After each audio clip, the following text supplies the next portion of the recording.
काय आश्वासन दिलं? काय पूर्ण केलं? कोणी केलं? मेले का? मंत्री मेले का? आमदार खासदार मेले का? आमदार खासदार मेले का? बोलू ना, काय नाही, काय देऊ त्यांनी आपल्याला. एक रुपया हातात पडला नाही. 3 वर्षापासून संघर्ष चालू आहे. शांत राहा.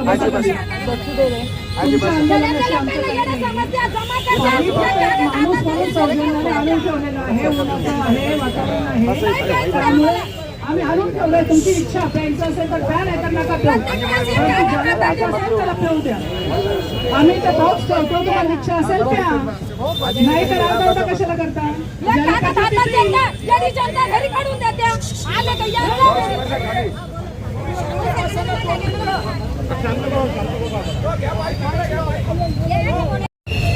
सर्वांना नमस्कार, साहेबांना नमस्कार. सर्वप्रथम एक हळहळ करणारी गोष्ट जी आल्याबरोबर निदर्शनास आली की आदर्श नागरी सहकारी बँकेचे जे ठेवीदार होते त्यापैकी 75 लोकांचं आतापर्यंत या पैशाअभावी दुःखद निधन झालं. त्यांना संवेदना व्यक्त करतो. आणि 300-400 लोक आज आमरण उपोषणासाठी इथे आलेले आहेत. आता सहकार खातं ह्या 75 लोकांच्या नंतर काय यांची वाट बघताय काय? त्यांना जाग येणार की नाही येणार या सगळ्या प्रकरणांमुळे जे भ्रष्टाचार जो उघड झाला आहे, सगळं काही गोष्टी लाजिरवाण्या आहेत आणि संवेदनाहीन असं हे सहकार खातं ह्या सरकारामध्ये किंवा या सहकारामध्ये नेमके जे जे दोषी आहेत, जे काही आहेत त्यांच्यावर कारवाई तर होणारच आहेत तुम्ही निश्चित. परंतु आमच्या ठेवीदारांचा पैसा, हक्काचा पैसा आता हा तो केव्हा मिळणार आणि कुठपर्यंत वाट बघायची, या सगळ्या गोष्टी हे चेहरे बघितल्यानंतर असं वाटतं की आस लावून बसलेले आहेत. इथे माननीय जर कोणी ऐकत असतील तर त्यांनी ही गोष्ट लक्षात घ्यावी की हे लोक पैसे घेतल्याशिवाय इथून उठणार नाहीत आणि त्यांना समर्थन देण्यासाठी छत्रपती संभाजीनगर व्यापारी कृती समिती त्यांना समर्थन देण्यासाठी इथे भक्कमपणे उभी आहे. आणि साहेबांच्याच नेतृत्वात आम्ही असाच लढा एक देत आहोत. जे कृषी उत्पन्न बाजार समितीच्या ज्या सहकार मंडळामुळे जो काही तिथे घोटाळे आणि भ्रष्टाचार झालेले आहेत त्यांना पण उजागर करण्याचं साहेबांमार्फत, असरार भाईंमार्फत आम्हाला एक चांगलं माध्यम मिळालेलं आहे. आणि जसा आपल्याला याचा उपयोग झाला त्याच प्रयत्नात आम्ही आहोत की जसं लाभार्थी म्हणून आपल्याला लवकरच लाभ मिळेल. आणि अशीच अपेक्षा आम्ही आमच्या स्वतःसाठी साहेबांकडून एक ठेवतो की कुठे ना कुठे बाजार समिती सुद्धा आम्ही वेटीस आणून सोडलेली आहे, परंतु वटणीस आणणं बाकी आहे. थोडं लवकरात लवकर आम्ही वटणीस आणू आणि आपलं जे काही आहे तो लवकरात लवकर निर्णय लावावा ही भावना मी थोडीशी व्यक्त करतो. धन्यवाद.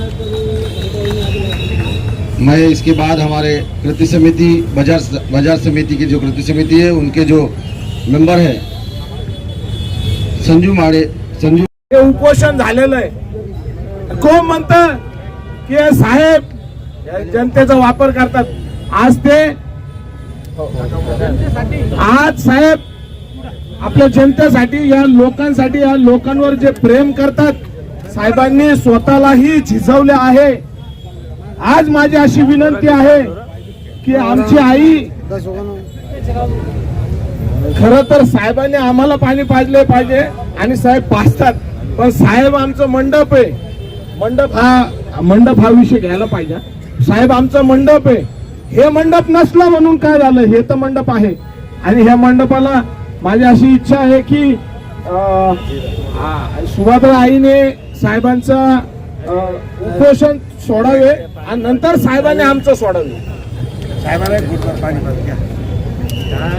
हा हे घ्या, हे घ्या.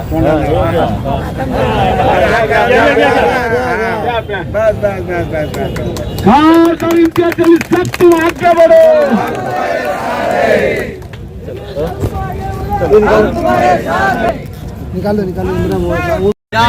ज्या अर्थी तुम्हा सर्वांचे पैसे वापस करणं केव्हा शक्य आहे, जेव्हा हे कर्ज लवकरात लवकर वसूल करता येईल.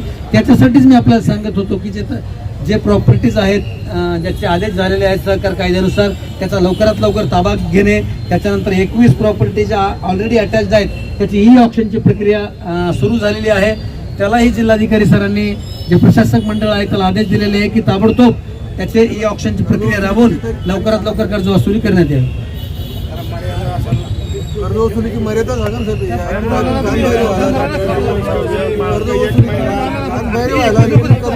मला जे अधिकार आहेत, मला ज्या बाबी कायद्यामध्ये आहेत तेवढं तुम्हाला मी सांगितलेलं आहे. तुम्ही तुमच्या सर्वांच्या वयाचा ज्येष्ठ मंडळी आहात, आम्ही आदर करतो. परंतु ज्या बाबी आमच्या हातातच नाहीत त्या आम्हाला सांगता येणार नाहीत. परंतु एवढं निश्चित आहे, स्वतः खासदार साहेबांनी, तुम्ही बघितलं की अनेक आपल्याकडे पतसंस्था असतात, बुडतात, त्याचे पैसे मिळत नाहीत. पण तुम्ही सर्वांनी धीर धरलेला आहे, तुम्ही सगळं एकत्र आलेलं आहे. हे आज जे पैसे मिळत आहे तुमच्या सगळ्यांच्या एकीचं बळ आहे. खासदार साहेब, जलील साहेबांचा जो तुम्हाला पाठिंबा आहे त्या सगळ्यांचा याच्यातून हे मिळत आहे. आणि निश्चितच ही कारवाई यापुढे पण जास्त फास्ट करून लवकरात लवकर पैसे कसे मिळतील यासाठी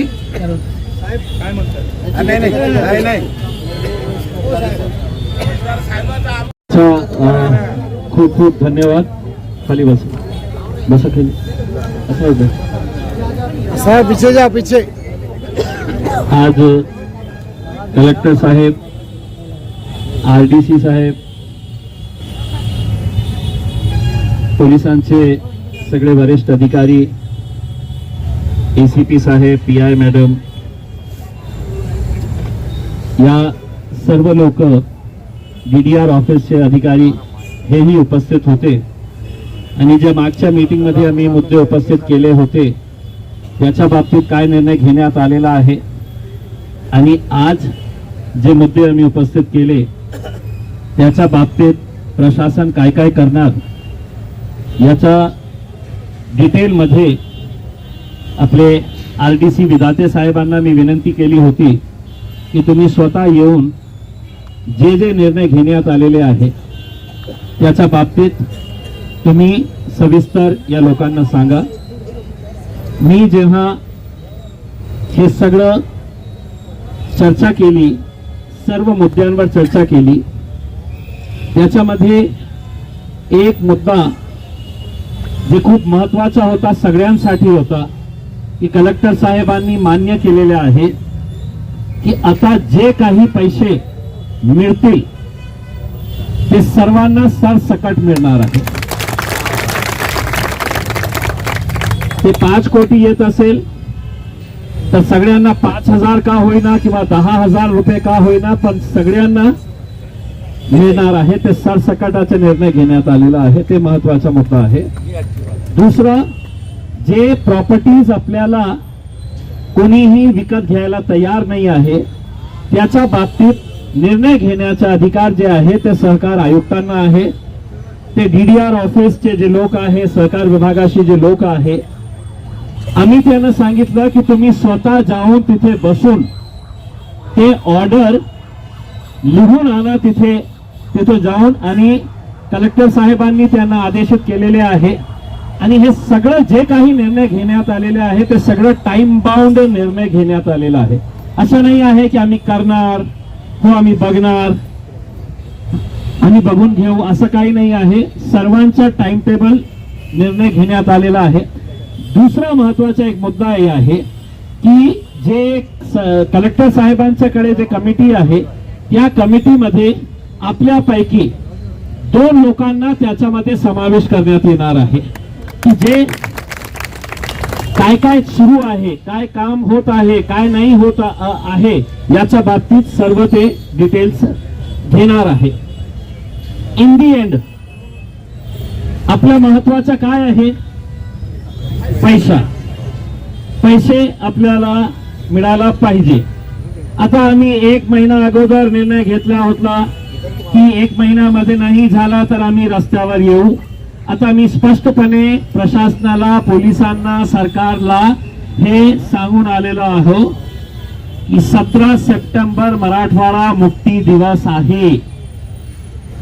आपण ते निजामची जे सरकार होती इथे त्यांना आपण हाकलून दिलं होतं आणि त्या दिवस आपण खूप मोठ्या उत्साहाने साजरा करतो. त्या दिवशी मुख्यमंत्री साहेब स्वतः इथे येतात छत्रपती संभाजीनगरला हे गार्डन मध्ये सिद्धार्थ उद्यानामध्ये. तर त्या दिवशी पर्यंत आपल्याला हे दिसलं की काही आपलं काम बरोबर सुरू आहे नाही, पैसे आपल्याला मिळत नाही. तर 17 सप्टेंबरची पुन्हा तयारी आपल्याला ठेवायची आहे आणि मोठा आणि ते कशा आंदोलन होणार आहे. काही असा प्रकारचा बॅनर आणि काहीही पोलिसांना माहित न पडता गनिमी कावा करायचा आहे. कुणालाही काही मुख्यमंत्र्यांनाही काही करणार नाही. मी आज मीटिंग मध्ये सांगितलं की आमच्यापैकी एक जे बाबा आहे त्यांचा प्रयत्न होता की मी सर्वांच्या समोर आत्मदहन करणार आहे. तसं न करता आम्ही त्यांना समजावून सांगितलं. पण विचार करा की 17 सप्टेंबरला ते बाबांनी अशा प्रकारचा काही निर्णय घेतला तर हे महाराष्ट्रासाठी मराठवाड्यासाठी किती लाजवणारी गोष्ट असणार आहे की मुख्यमंत्र्यांच्या समोर अशा प्रकारचं काही होत असेल तर अशी वेळ येऊ नये, कोणावरही येऊ नये. म्हणून आता सगळं निर्णय जे आहे ते महाराष्ट्र सरकार, जिल्हाधिकारी साहेब, DDR ऑफिस, पोलीस प्रशासन हे सगळ्यांची आहे. आमची फक्त एकच मागणी आहे की पुन्हा आम्हाला आंदोलन करण्याची वेळ येऊ देऊ नये. आमचे पैसे द्या, आम्ही आमच्या घरी जातो. आता कलेक्टर साहेबांनी आणि सगळ्या अधिकाऱ्यांनी आपल्याला विनंती केलेली आहे की आपण हे आंदोलन इथेच थांबवा. मी म्हटलं हे निर्णय घेण्याचा अधिकार माझा नाही आहे. हे निर्णय घेण्याचा अधिकार जे लोक त्रस्त आहे, हैराण आहे, परेशान आहे ते निर्णय घेतील की आपल्याला हे आंदोलन संपवायचं आहे का नाही संपवायचं.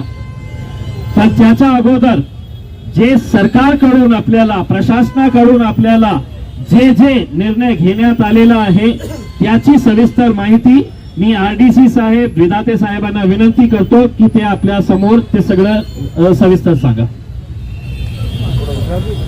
सर्वांना नमस्कार. असं तुमच्या सर्वांसोबत आपले सन्माननीय माजी खासदार जलील साहेब अगदी सुरुवातीपासून तुमच्या सोबत आहेत आणि आता सुद्धा बऱ्यापैकी सगळे बाबी त्यांनी तुम्हाला सांगितल्यात. मी पुन्हा एकदा उजळणी करतो. या विषयामध्ये जे प्रशासक समिती आहे, जे काकडे साहेब त्याचे प्रमुख आहेत आणि इतर 2 सदस्य आहेत, त्यामध्ये असं निदर्शनास आलं की इतर जे 2 सदस्य आहेत त्यांची बदली या जिल्ह्याच्या बाहेर जालना आणि सोलापूर इथे झालेली आहे. तर सर्वानुमते त्यामध्ये जलील साहेब पण होते, कृती समितीचे सर्व सदस्य होते, पोलीस अधिकारी होते, DDR साहेब होते. सर्वानुमते असं ठरलं की जे या जिल्ह्यातून बदलून गेलेले अधिकारी आहेत त्यांना या समितीत आता ठेवू नये, जेणेकरून ते तेवढा वेळ याला देऊ शकणार नाही. तर इतर 2 सदस्य जिल्ह्यातील त्याला समाविष्ट करायचे. सोबतच आपल्यापैकी 2 सदस्य त्याच्यामध्ये असायला पाहिजे, जेणेकरून हे विषय आपल्याला दैनंदिन पातळीवर लक्षात यायला पाहिजे की काय चालू आहे आणि तुमचे पैसे लवकरात लवकर शासकीय जी प्रक्रिया आहे, जे नियमावली आहे त्यानुसार राबवून लवकरात लवकर हे करण्यासाठी प्रशासकीय समितीची पुनर्घटना करून त्यामध्ये 2 अशासकीय सदस्य समाविष्ट करण्याचं सर्वानुमते आपली कृती समिती आणि सर्व अधिकारी यांच्या मते ते ठरलेलं आहे. त्यानुसार आपले जलील साहेब ते 2 नावं देणार आहेत. सोबतच जलील साहेबांनी जे जाहीर केलेलं की यापूर्वी जे घडत होतं की काही ठराविक लोकांच्या मर्यादेपर्यंत ते पैसे मिळत होते, तर आता जे काही कॉर्पस जमा होणार आहे ते सर्व लोकांना त्याच्यामधून पैसे मिळणार आहेत. सरसकट पैसे सर्व लोकांना मिळणार आहेत. त्यानंतर कुणाला पैसे वाटप केले, कुणाला नाही केले याची माहिती सर्वसामान्य लाभार्थ्यापर्यंत किंवा सर्वसामान्य जे गुंतवणूकदार आहेत त्यांच्यापर्यंत पोहोचवली जात नाही किंवा मिळत नाही. म्हणून असा निर्णय झाला की ज्याला ज्याला आतापर्यंत पैसे वाटलेले आहेत किंवा यापुढे वाटले जाणार आहेत ती जी काही वेबसाईट आहे ती कलेक्टर ऑफिसची वेबसाईट आणि सहकार विभागाची वेबसाईट, त्याच्यावरती यादी कोणाला किती पैसे वाटले ती अपलोड केली जाणार आहे. त्यानंतर ज्या काही जमिनीसाठी या संस्थेच्या ज्या काही प्रॉपर्टीज होत्या त्याचे ताबे मिळण्यासाठी कधी पोलीस, महसूल आणि सहकार यंत्रणेमध्ये काही कारणास्तव ते ताबा मिळण्यासाठी वेळ होत होता. तर मान्य जिल्हाधिकारी सरांनी ते निर्देश दिलेले आहे की या सर्व यंत्रणेनं समन्वयातून याच आठवड्यामध्ये सर्व जे ताब्याचे आदेश काढलेले आहेत ते ताबे घ्यायचे आहेत. आणि या व्यतिरिक्त MPIDचं जे प्रपोजल शासनाकडे प्रलंबित आहे, तसंच साखर आयुक्त साहेबाकडे जे विषय प्रलंबित आहेत त्याच्यासाठी यापूर्वी जे प्रपोजल गेलेले आहेत त्याच्यासाठी स्वतः जिल्हाधिकारी साहेब त्यांच्याशी बोलतील, स्वतःच लेखी पत्र देतील. आणि या व्यतिरिक्त एक स्पेशल ऑफिसर पोलीस विभागाचा पोलीस MPID प्रपोजलसाठी आणि साखर आयुक्त कडे जे प्रपोजल पेंडिंग आहेत त्याच्यासाठी सहकार विभागाचा एक विशेष अधिकारी नेमण्यात येईल. आणि आपले जे काही पैसे या पतसंस्थेकडे प्रलंबित आहेत ते लवकरात लवकर मिळवून देण्यासाठी हे जे काही निर्णय घेण्यात आलेले आहे त्याची अंमलबजावणी पण करण्यात येईल. सोबतच आपले जे 2 सदस्य त्या कृती समितीमध्ये असतील ते दैनंदिन या बाबतीमध्ये आढावा घेऊ शकतील. धन्यवाद. तरी मी प्रशासनाच्या वतीनं आपल्याला विनंती करतो की माता भगिनी आहेत, ज्येष्ठ बांधव आहेत, वरिष्ठ मंडळी आहेत, त्या सर्वांना मी विनंती करतो की आपण आपलं जे आजचं आंदोलन आहे ते कृपया विनंती करतो की स्थगित करावं.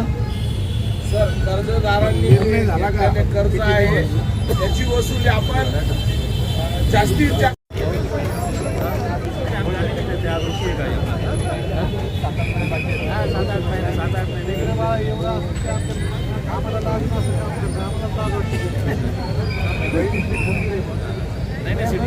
पोलीस स्टेशन समारला मामूली बात नाही.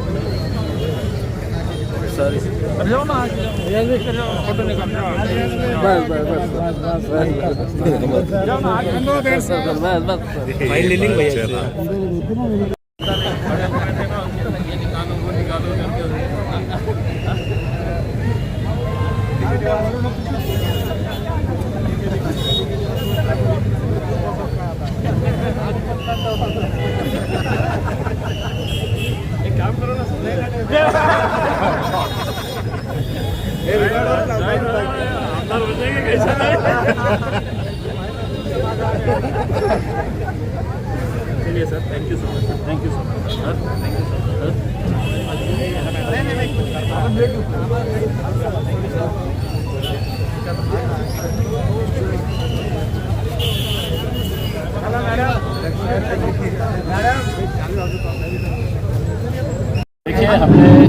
मी काही सदस्यांना आवाहन केलेलं होतं, त्यांनी मला भेटल्याशिवाय जाऊ नका. ठेवीदार आए थे आदर्श पथ संस्था आणि बाकी जे जाणारे आहेत लेकिन प्रशासन की तरफ से विशेषकर कलेक्टर त्यांची साहब की व्यवस्थित तरफ घरी से जा. और पुलिस डिपार्टमेंट की तरफ से हमें बार बार ये आ रहा था कि हम चर्चा करेंगे और चर्चा करके इसका रास्ता निकालेंगे. हम इसके लिए तैयार नहीं थे क्योंकि बहुत सारी चर्चा हो चुकी है. आखिरकार कलेक्टर साहब ने बहुत विनती की है, तो हम गए वहाँ पर और जितने भी मुद्दे थे उन मुद्दों के ऊपर सविस्तर तरीके से चर्चा हुई है. कुछ अहम फैसले उसमें लिए गए हैं कि अब इसके बाद जितने भी पैसे मिलेंगे, पहले ये हुआ कि जिसको 10,000 रुपये देने के थे सबको 10,000 दे दिए गए थे, जिसके 25,000 बचे हुए थे उनको 25,000 दे दिए, 40,000 वालों को दे दिए, 50,000 वालों को दे दिए हैं. लेकिन जो बड़े ठेवीदार हैं उनके हाथ में पिछले 2.5 साल से 1 रुपया भी नहीं आया था. तो अब ये फैसला लिया गया है.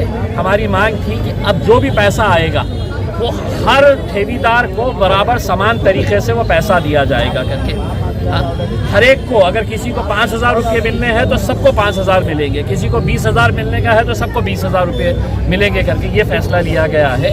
साथ ही साथ अभी तक कितनों को पैसा दिया गया है इसकी पूरी लिस्ट जो है वो वेबसाइट के ऊपर डाली जाएगी, क्योंकि हम अभी तक सिर्फ आंकड़ों के ऊपर, सरकारी आंकड़ों के ऊपर विश्वास कर रहे हैं कि हमने इतने करोड़ रुपये बांट दिए हैं करके. उन्होंने हमें बताया है कि अभी 31,000 और लोग बचे हुए हैं, यानी कि 2.5 साल के अंदर हम 6,000 लोगों को पैसा दिलाए हैं. अगर 31,000 लोगों को पैसा पहुंचना है तो आप खुद अंदाज़ा लगा सकते हैं कि कितना वक्त लगेगा उसमें. सरकार आयुक्त जो पूना में बैठते हैं उनके पास एक प्रस्ताव पड़ा हुआ है जो पिछले 14 महीने से पड़ा हुआ है।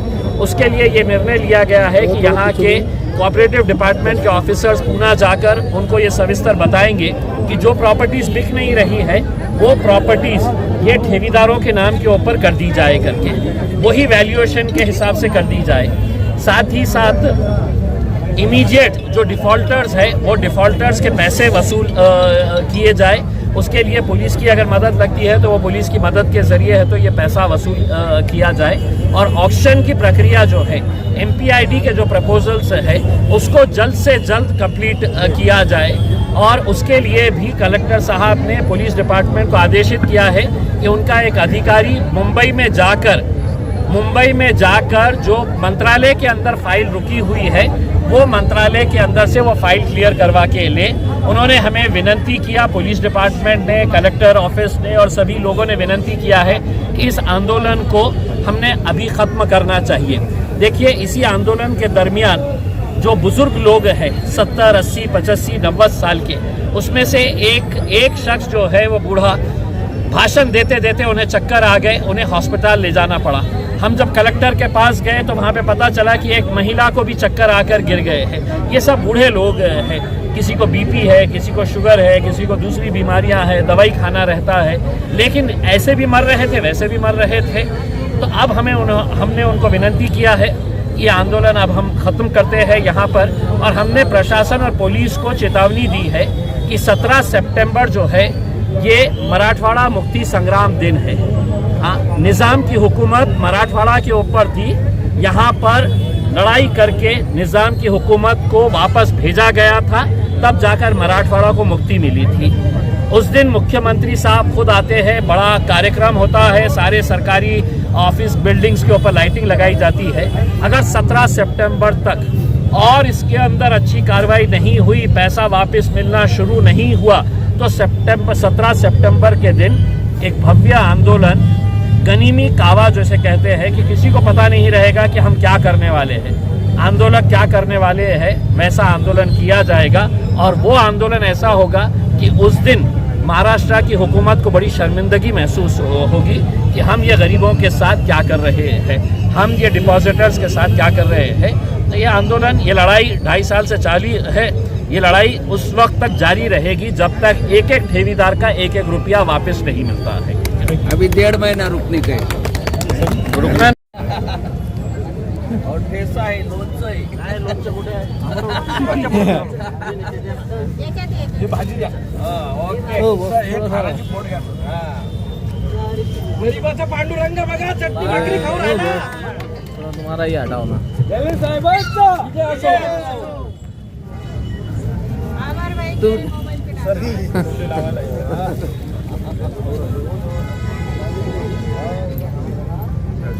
हाँ ये होना था सी खायचा असेल तर खाबर काय आमचा साहेबासारखंच मन आहे.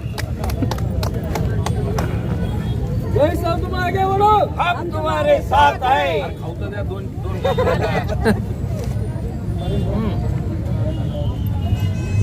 पानी का पानी है. बड़ी है वो सब सुनो, 29 में काम लाओ. जलील साहब तुम आगे बढ़ो.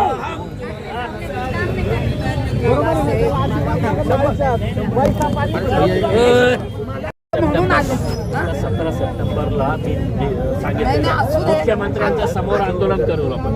हो, मी जाणार आहे उद्या मुख्यमंत्री. सांगा त्या तेवढ्यासाठीच जाणार.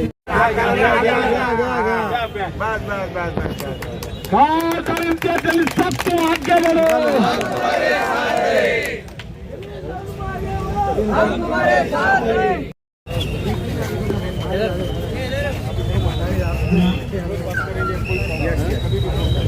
ये सब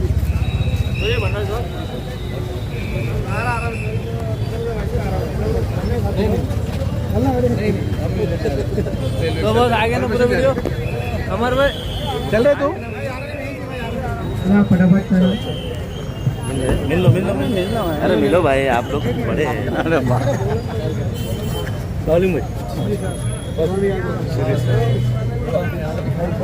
बाहर का